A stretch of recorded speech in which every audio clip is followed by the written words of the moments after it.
Hello, Michael here, looking at Psalms 56, specifically verse 7 to 9 for the exposition. This psalm, which may be subtitled, In God I Trust. Let's go ahead and read those 3 verses then. Verse 7. Shall they escape by iniquity? In thy anger cast down the people, O God. Verse 8. Thou tellest my wanderings. Put thou my tears into thy bottle. Are they not in thy book? And verse 9. When I cry unto thee, then shall mine enemies turn back. This I know, for God is for me.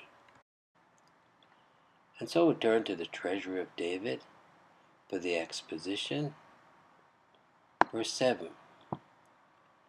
Shall they escape by iniquity? Will such wickedness as this stand them in good stead? Can it be that this conduct shall enable them to avoid the sentence of earthly punishment? They slander the good man to screen themselves. Will this avail them? They have cunningly managed hitherto, but will there not be an end to their games? In thine anger cast down the people, O God. Trip them up in their tricks, hurl them from the Turpian rock. A persecuted man finds a friend even in an angry God. How much more in the God of love? When men seek to cast us down, it is but natural and not at all unlawful to pray that they may be disabled from the accomplishments of their infamous designs.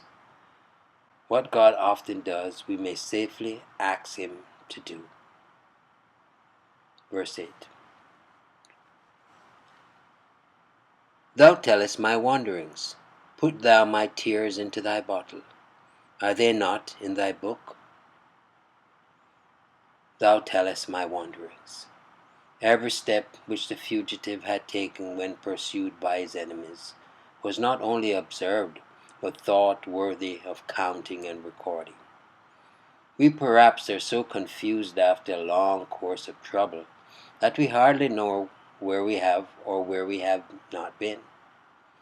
But the omniscient and considerate Father of our spirits remembers all in detail, for He has counted them over as men count their gold, for even the trial of our faith is precious in His sight.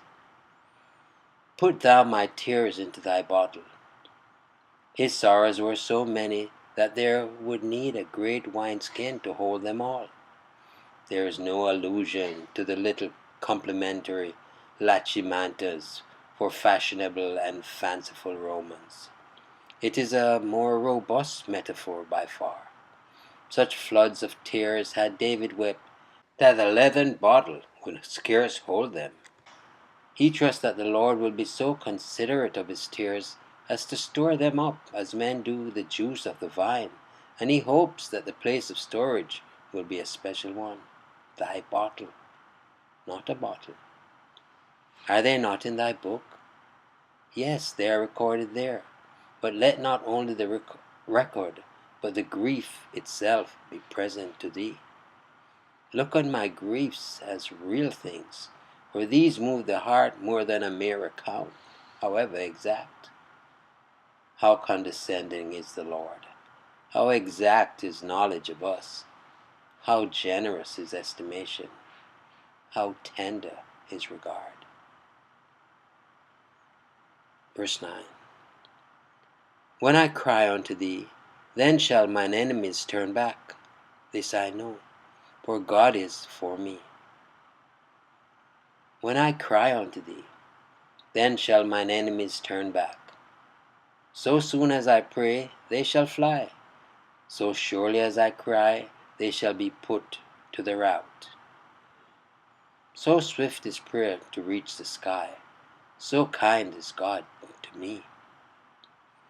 The machinery of prayer is not always visible, but it is most efficient. God inclines us to pray. We cry in anguish of heart. He hears. He acts. The enemy is turned back. What irresistible artillery is this which wins the battle as soon as its report is heard? What a God is this who hearkens to the cry of his children, and in a moment delivers them from the mightiest adversaries? This I know. This is one of the believer's certainties, his axioms, his infallible, indisputable varieties. For God is for me.